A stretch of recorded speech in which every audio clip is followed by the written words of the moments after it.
आइए जानते हैं आज की कुछ अंतर्राष्ट्रीय खबरों को। पहले एक नजर आज की हेडलाइंस पर। भरतपुर में दिन दहाड़े डॉक्टर दंपत्ति की गोली मारकर हत्या, बदला लेने के लिए किया मर्डर। दोनों पर था महिला और बच्चे को मारने का आरोप। एक साल में 71 से 100 के पार पहुंचा पेट्रोल। मध्य प्रदेश और राजस्थान के सभी और महाराष्ट्र के 30 जिलों में पेट्रोल की कीमत 100 के पार। डीजल एक साल में 22% महंगा। वैक्सीन डिप्लोमेसी पर विदेश मंत्री एस जयशंकर ने की राहुल गांधी की खिंचाई। अमेरिका दौरे पर कही बड़ी बात। ऑक्सीजन कंसंट्रेटर की कालेबाजारी केस में नवनीत कालरा ने कोर्ट से कहा, मेरा ठगने का इरादा नहीं था।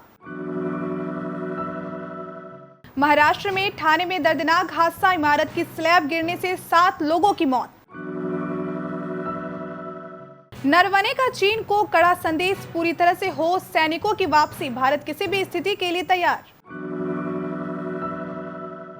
महाराष्ट्र में तूफान ताउते के कारण 80,000 लीटर डीजल से भरा जहाज चट्टान से टकराया, तेल का रिसाव जारी। चीनी लैब में बना कोरोना वायरस या चमगादड़ है कारण, WHO पर बढ़ने लगा जवाब तलाशने का दबाव। तारक मेहता की बबीता जी पर दर्ज हुई FIR, जाति सूचक शब्द इस्तेमाल करने का लगा आरोप। जब जीतते जीतते IPL का अपना पहला खिताब हार गई विराट कोहली की RCB। राजस्थान के भरतपुर में डॉक्टरों की मौत की घटना कुछ फिल्मी सी है, लेकिन एकदम सच है। पुलिस ने शनिवार को कहा कि राजस्थान के भरतपुर में सड़क के बीचों बीच अपनी कार से यात्रा कर रहे डॉक्टर दंपत्ति को रोकने और गोली मारने वाले 2 लोगों की पहचान कर ली है। पुलिस ने बताया कि दंपत्ति की हत्या बदले के भावनाओं से की गई है। डॉक्टर दंपत्ति पर हत्या का मामला चल रहा था और वो जमानत पर बाहर थे। 2019 में हुई घटना की पीड़िता के भाई ने गोली मारकर दंपत्ति की जान ली। दोनों पति पत्नी पर 25 साल की महिला और उसके बच्चे को मार डालने का आरोप था। सुदीप गुप्ता और उनकी पत्नी डॉक्टर सीमा गुप्ता को 5 गोलियां मारी गई और शुक्रवार दोपहर उनकी मौके पर ही मौत हो गई। एक पुलिस अधिकारी ने कहा, हमने आरोपी की पहचान कर ली है। जांच से पता चला है कि गोली मारने वालों में से 2019 में हुई एक घटना की पीड़िता का भाई है, जिसकी हत्या कर दी गई थी। तलाश जारी है। देश में आंशिक लॉकडाउन से स्थिति पहले जैसी नहीं रही। आर्थिक गतिविधियों की रफ्तार भी एकदम धीमी पड़ गई है। लोगों में कोरोना का डर तो है ही, लेकिन महंगाई की मार से परेशानी ज्यादा बढ़ गई है। महंगाई बढ़ने की सबसे बड़ी वजह पेट्रोल डीजल की कीमतों में आई रिकॉर्ड बढ़त है। देश के कई क्षेत्रों में 1 लीटर पेट्रोल का भाव 100 रुपए के पार हो गया है। इन दिनों मध्य प्रदेश और राजस्थान के सभी जिलों में पेट्रोल 100 रुपए प्रति लीटर के पार निकल गया है। वहीं महाराष्ट्र के 30 और आंध्र प्रदेश के 7 जिलों में भी पेट्रोल की कीमत 100 रुपए के पार पहुंच गई है। भारत के विदेश मंत्री एस जयशंकर ने कोरोना वैक्सीन डिप्लोमेसी को लेकर राहुल गांधी की खिंचाई की है। कांग्रेस नेता राहुल गांधी ने वैक्सीन पर एक ट्वीट किया था। इसका जवाब देते हुए विदेश मंत्री एस जयशंकर ने कहा कि मैं यहां इसी पर चर्चा करने आया हूं। उन्होंने कहा कि ये एक गंभीर बात है और हम इस पर चर्चा कर रहे हैं। उन्होंने कहा कि मैं यहां राजनीति का आदान प्रदान करने के लिए नहीं हूं। मैं उम्मीद करता हूं कि इसे दूसरे लोग भी समझेंगे। ऑक्सीजन कंसंट्रेटर की कालाबाजारी के मामले में गिरफ्तार आरोपी कारोबारी नवनीत कालरा ने शुक्रवार को एक अदालत के समक्ष कहा कि लोगों को ठगने का उसका कोई इरादा नहीं था और उसे मुकदमे से पूर्व हिरासत में नहीं रखा जा सकता। हाल में छापेमारी के दौरान खानचाचा टाउन हॉल और नगे एंड जू रेस्टोरेंट से 524 ऑक्सीजन कंसंट्रेटर बरामद किए गए थे। कालरा 3 जून तक न्यायिक हिरासत में है। Chief metropolitan magistrate Arun Kumar Garg Navneet Kalra की जमानत याचिका पर सुनवाई कर रहे थे। कालरा को ऑक्सीजन कंसंट्रेटर की कालेबाजारी और मनमानी कीमतों पर इसकी बिक्री करने के लिए 17 मई को गिरफ्तार किया गया था। महाराष्ट्र के ठाणे जिले में एक दर्दनाक हादसा हो गया। जिले के उल्हास नगर में एक रिहायशी इमारत की स्लैब गिरने से 7 लोगों की मौत हो गई। अभी 3 से 4 लोगों के फंसे होने की आशंका है। वहीं ठाणे नगर निगम का बचाव अभियान जारी है। इस इलाके में एक महीने में यह दूसरी घटना है। राहत और बचाव कार्य चीफ संतोष कदम ने यह कहा कि नेहरू चौक एरिया में साई सिद्धि के नाम से इमारत बनी हुई है। शुक्रवार को 5वीं मंजिल का स्लैब ढह गया। मलबे से अब तक 7 शव निकाले जा चुके हैं। अब कुछ लोगों के फंसने की आशंका है।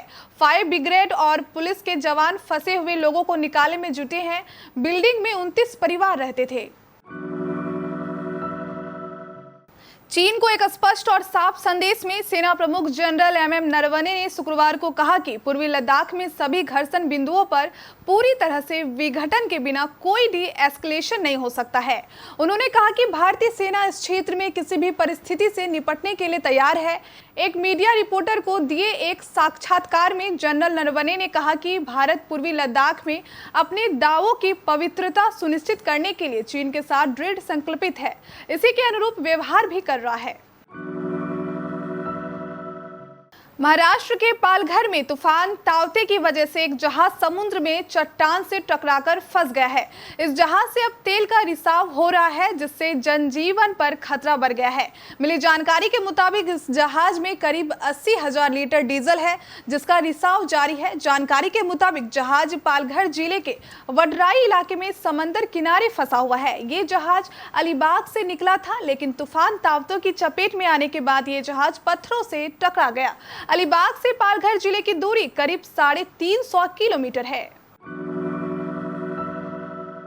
कोरोना संक्रमण की शुरुआत से ही इसकी उत्पत्ति को लेकर सवाल उठने लगे हैं। दुनिया के कई देशों ने चीन पर इसे लैब में तैयार करने के आरोप लगाए हैं। अमेरिका के तत्कालीन राष्ट्रपति डोनाल्ड ट्रंप ने तो इसे चीनी वायरस करार दिया था। अब अमेरिका और ब्रिटेन कोविड-19 की संभावित उत्पत्ति की गहराई से जांच करने को लेकर विश्व स्वास्थ्य संगठन पर लगातार दबाव बना रहे हैं। दोनों देशों का मानना है कि कोरोना वायरस की उत्पत्ति का पता लगाने के लिए WHO की टीम को चीन का नए सिरे से दौरा करना चाहिए। WHO और चीनी विशेषज्ञों ने बीते मार्च में एक रिपोर्ट जारी करके इसे महामारी के उत्पन्न होने की 4 संभावनाओं के बारे में जानकारी दी थी। टीवी शो तारक मेहता का उल्टा चश्मा की बबीता जी यानी मुनमुन दत्ता की मुश्किलें अब कम होने का नाम नहीं ले रही। कुछ दिनों पहले एक्ट्रेस ने सोशल मीडिया पर एक वीडियो पोस्ट किया था, जिसमें उन्होंने दलित समुदाय के लिए जाति सूचक शब्द का इस्तेमाल किया था। इस वीडियो के सामने आते ही लोग मुनमुन की गिरफ्तारी की मांग करने लगे थे। अब खबर आ रही है कि उनके खिलाफ FIR दर्ज हो गई है। दरअसल मुनमुन दत्ता ने ये वीडियो 10 मई को अपने इंस्टाग्राम हैंडल से शेयर किया था। वीडियो के वायरल होने के बाद उन्हें ट्रोल करने लगे।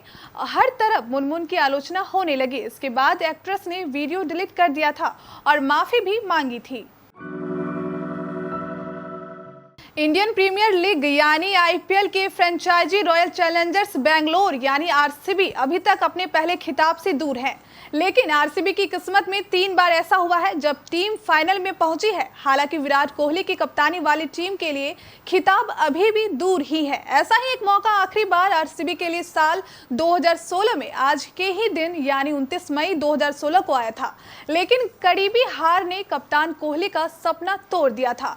दरअसल IPL के 2016 के सीजन का फाइनल मुकाबला बेंगलुरु के M चित्रास्वामी स्टेडियम में खेला। सनराइजर्स हैदराबाद और रॉयल चैलेंजर्स बेंगलोर के बीच खेला गया था। किताबी भिड़ंत में हैदराबाद की टीम के कप्तान डेविड वार्नर ने टॉस जीतकर बल्लेबाजी करते हुए 20 ओवर में 7 विकेट खोकर 208 रन का स्कोर खड़ा किया था।